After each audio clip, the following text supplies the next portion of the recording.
You ask Tiger to calculate. This deals with finding the midpoint between 2 points. The midpoint between the 2 points is -4.5, -1.5. Let's solve it step by step. Plot the 2 points and calculate the midpoint using the formula. The coordinates of point 1 are x1 equals -8, y1 equals -5. The coordinates of point 2 are x2 equals -1, y2 equals 2. PM represents the midpoint of the 2 points.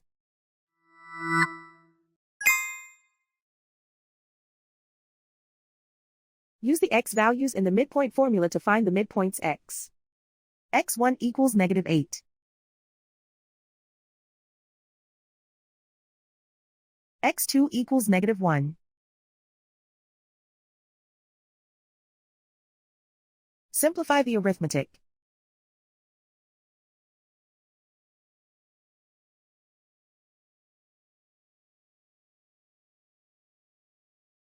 Use the y values in the midpoint formula to find the midpoints y.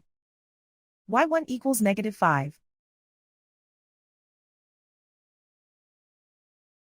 y2 equals 2.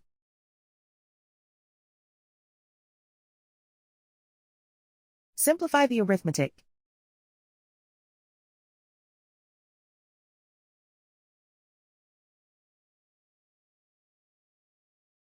And so, the midpoint is -4.5, -1.5.